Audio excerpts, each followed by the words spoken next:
I'm Doug Imbo with the Lewis Winch Company. Today I'd like to show you another use for the Lewis Winch Snatch Block. I say another use because the Lewis Winch Snatch Block can be used for two reasons. One, it can double the pulling power of the Lewis Winch. Now, to be used for that, you mount the Snatch Block onto the load, wind the cable through, bring it back to your original anchor point. Because you have double the cable, you get double the pulling power, and that takes the Lewis Winch from 4,000 pounds to an 8,000 pound pulling capacity.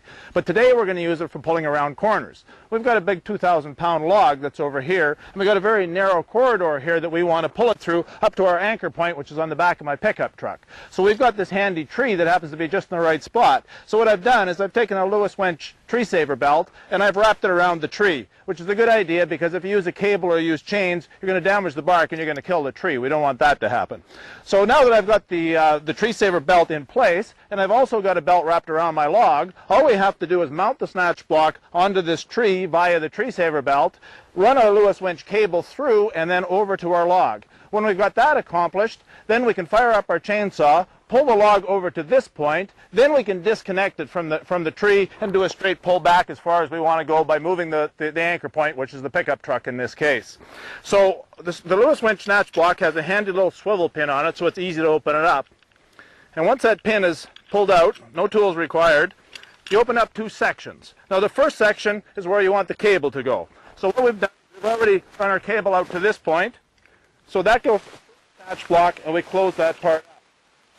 Now the next part just flips onto the end of the Lewis Winch tree saver belt, and that closes up. Now when that's all closed up in place, the little swivel pin drops into place, and that's ready to go. Now what I can do, I can put my gloves on so I don't hurt myself with the cable, and I can walk that cable over and hook it up to the tree we have ready to go, and then we can pull it in. So I'll walk that cable over now.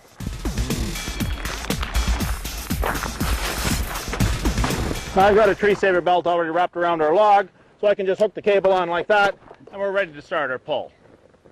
Now that we have our cable all hooked up, run through our Snatch Block and attached to our log, we have to reconnect the clutch on the Lewis Winch. You simply turn in this knob until it clicks, then you know you've got a solid lock.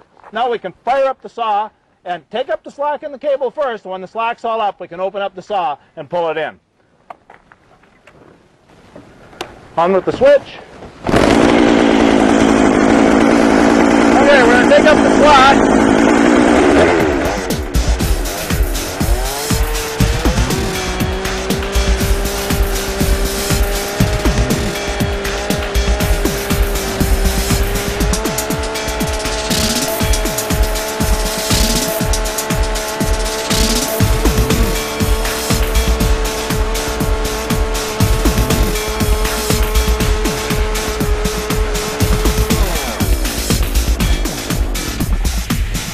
Now that we've completed that section of the pull, we can come over here and easily release our Snatch Block.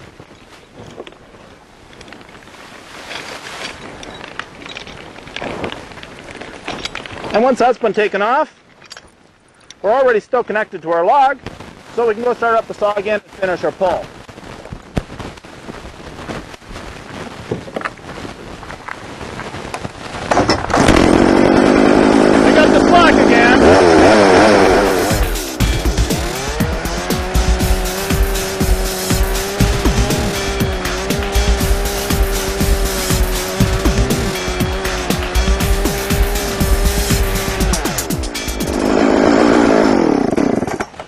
Now you can see how easy it is for us to change directions of our log to a 90-degree angle. Now remember, using it this way, Snatch Block does not double the pulling power, but it's used just to change directions.